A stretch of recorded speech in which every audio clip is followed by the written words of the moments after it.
The fourth gift. The fourth gift was different. It was small, a personal thing not meant to be industrialized. It was the size of a stopwatch, flat and round, with a big flat contact on one side. The working was simple but vague. It claimed to generate a zone of safety around any person whose skin was in contact with its single electrode. Safety from what? Jones asked sensibly. There are a lot of suggestions, high-velocity impactors, bullets, fists, I'm not sure. Also a lot about the atmosphere. Apparently it keeps the air pure and excludes harmful radiation. Electromagnetic or nuclear radiation? Might be both. Testing it will be risky. If we get test subjects, you'll kill them after the tests, won't you? Smith and Jones looked at one another. There isn't much choice. Then I'll test it. We need your skills. Not so much that you wouldn't kill me if I didn't answer the phone. Smith shrugged. It's a bad situation. Test it yourself then, but try to be careful. Your voice just drips with a concern for my welfare. But I was careful. It did indeed repel kinetic attacks. Anything that would be likely to form a bruise was repelled. I worked my way up from the thwack of a ruler to more robust weapons, finally asking Smith to shoot me. I think he enjoyed that test a little too much. The bullet stopped dead about half an inch from my skin and fell to the floor. There was no force pushing me back, and it didn't bounce. Yet the amulet did not seem to interfere with normal activities like touching and manipulating things or eating. I'm going to give this thing a real test, I announced after a couple of weeks. I don't expect you to like this, but I'm going to do it. They watched warily as I pulled an old large pallet board out of the shipping bay and bolted 3 force generator copies to it. I pulled the passenger seat out of the force generator-powered car and bolted it to the center of the pallet. And I bolted a couple of large boxes to the front corners flanking the front force generator. I needed controls for what I planned to do, and thinking of where I was going to be going, I used my TI-83 graphing calculator.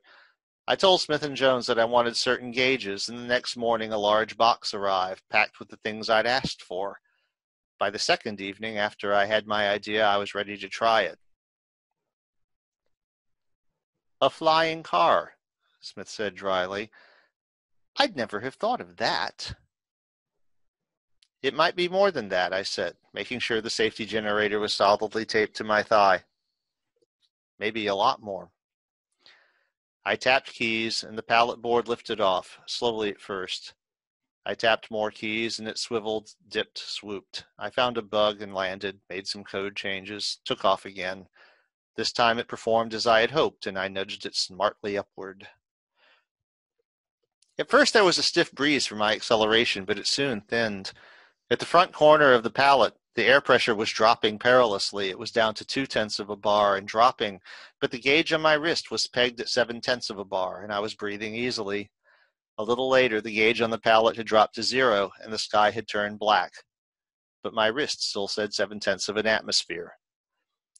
I was in outer space, and the fucking thing was keeping me alive. The moon was up, big and tempting. I pointed my little craft toward it and hauled ass. I accelerated about half a gravity for 3 hours and then reverse thrust. At turnaround, I figure I was going about 40 kilometers a second. I could have gone a lot faster, but it wouldn't have been good if the chair or one of the force generators had loosened itself from the pallet board. As the moon became a world hovering above me, I aimed near the edge in case I'd miscalculated the deceleration. Then I floated out over the other side. I found a crater and set my craft down. I don't know much lunar geography, so I can't really give you a very good idea where I was. I loaded up the front boxes with rocks and walked abound, the 13th person of my species to do so. Lucky 13. The naked sun was brutal, but my skin was cool and I was comfortable. I didn't seem to be getting sunburned. I took deep breaths and the air was cool and clean and dry, and there was no indication at all of where it was coming from or where it went when I exhaled. I looked directly at the sun, and its brightness somehow dialed down to a range that made it observable. It occurred to me that I had finally attained a measure of solitude that few humans ever experienced. All I had to do was rip the tape from my thigh, separate myself from the safety generator, and I could die on my own terms. But if I didn't return, all of my old friends would also die.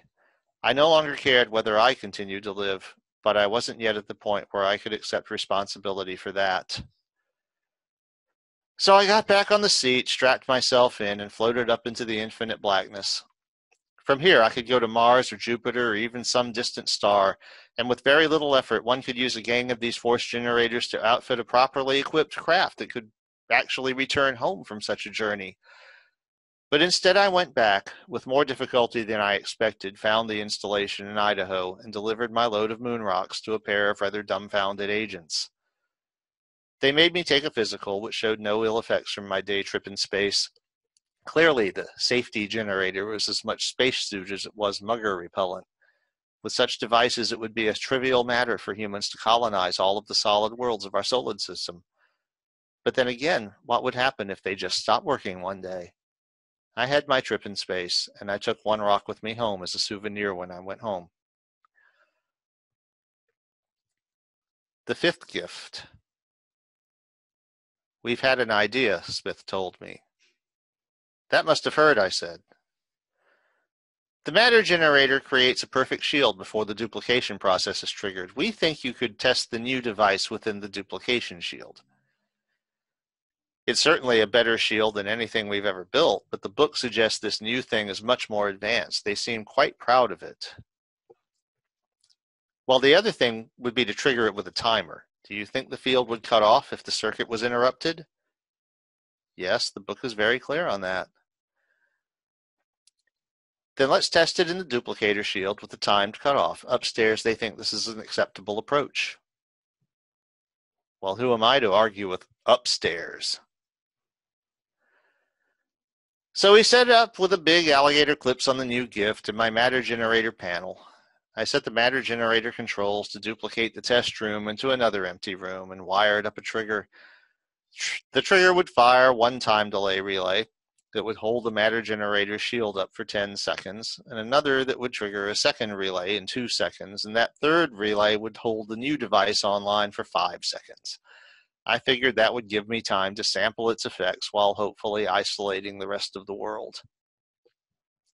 We made the arrangements, and I entered the test room. The agents watched through a closed-circuit TV link that we all knew would go blank when the shield was up.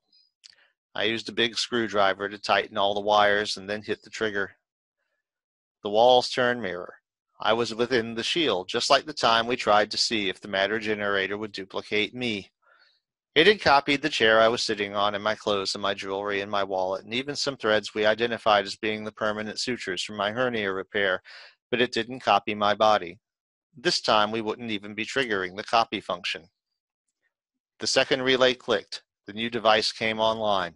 The walls were no longer mirrored. I found myself saying shit. And then the sanity generator. 5 seconds. The fifth gift simply turned off the matter generator, which was a relatively primitive thing by the standards of our benefactors.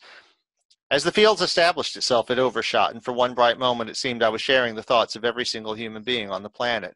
I could sense Jones and Smith outside the door, reeling from the same sense I was. Further afield was a dim murmur, except for people I had some connection with. I could feel the friends I'd abandoned, who were suddenly aware of me as I was of them. In that moment we knew everything about one another, and I knew that if Smith and Jones recovered their wits, they'd all be killed, and my friends knew that too, and they forgave me. And I felt Jennifer. She had been seeing other men, but only because she thought I didn't care. I had abandoned her without explanation, now that she knew why, and the people I worked for would come to kill her. 4 seconds. My consciousness reeling, I tried to find anyone else to sense who wasn't going to die soon. Instead, I found someone so deep in gambling debt that he was staring down the barrel of a hitman's gun. The hitman was trying to pull the trigger, and his face was a mask of pain and confusion. I can't kill you, he was screaming. It's my fucking job, but I can't kill you. I can't kill you, and I don't fucking know why. I reeled again to some military training ground. The cadets, who had been marching smartly around, had halted and were standing at ease, shifting about, suddenly assaulted by doubts about the very nature of what they had been doing. And their sergeant, who had moments before been barking orders, was saying that maybe they needed to take a break. 3 seconds. All violence, the very drumbeat of human existence for more than 100,000 years, had come to a halt everywhere on Earth. It was a thing I could feel in my very bones. And more than that, in the marbled halls where policies were being set that might doom a generation to poverty, priorities had been suddenly and drastically rearranged. The men in those chambers had barely had time to lift their pens from the contracts they were signing, but things were very different with them. Somewhere, I don't know where because the sanity field made distance a bit meaningless, a gang of young men were beating on someone in a hidden alley. It was clear in their minds that they had intended to kill their victim, but now, suddenly, the beating stopped, and the leader pulled out a cellular phone and dialed 911 to call an ambulance. I could still feel Jennifer, and she could feel me, and her reaction was not the hatred I expected and deserved, but delight. Her faith in me had been vindicated. I had only acted to protect her, and under the old rules that had been a sensible thing. But now it wasn't necessary, at least for 2 more seconds. 2 seconds. Somewhere in a European capital, a man was riding the subway with 12 pounds of explosives strapped to his body and a trigger in his pocket. He had been clutching the trigger, playing with it, steeling himself for his final act in the war between his people and their oppressors. But now he left the trigger alone, and when the doors opened, he left the train and returned to the world. Out in the open air of a nearby park, he would unwire and take off the explosives. Deep in a London slum, a room was filled with torpid bodies which suddenly, quietly awakened. The heroin was no longer at work in them, but neither were they now addicted. They looked around with dawning expressions of horror and hope as if to ask, "What the hell am I doing here?" The field was leveling out. I was losing the sense of other people's thoughts and getting more of an idea of what the field was designed to do. And now I knew why the aliens were willing to trust us with these gifts we had thought so dangerous. To them, we were children, and these were the educational toys you would give a child so that he might develop to the point where first principles could be taught. This fifth and final gift was the most important of all, because, I understood implicitly, our benefactors had originally made it for themselves. This is why we did not have to fear the other gifts being suddenly denied. We would soon feel the same way toward all of our own, and to do such harm would simply be unthinkable. 1 second. There wasn't a single human being anywhere on Earth now who wasn't aware of the gifts. There wasn't a single human being anywhere whose urges to violence and self-destruction hadn't been suddenly and more sensibly been redirected. No wonder the aliens were so proud of the fucking thing. Except that the timer was about to go off.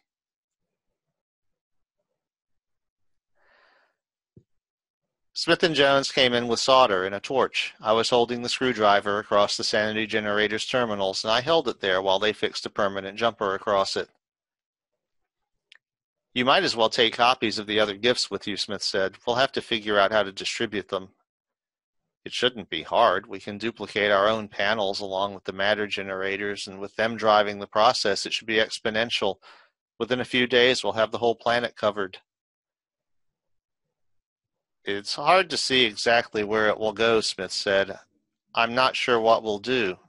He looked at Jones. "You'll find something," I said. "You'll still be competent, well-controlled people, and nobody will resent what you did." "No, I guess they won't," Jones said. "If you don't mind, I'm going to take the pallet flyer. I want to find Jennifer." "Of course." They helped me load copies of the gifts into the boxes. "Don't forget this," Jones said. He handed me a second copy of the safety generator. "You might want to take your girl on vacation." "Fuck vacation. I might want to take her to live someplace where even an iridium phone won't reach." And that's exactly what I did. This has been The Fifth Gift, written and narrated by Roger Williams for Tommy's Podcast.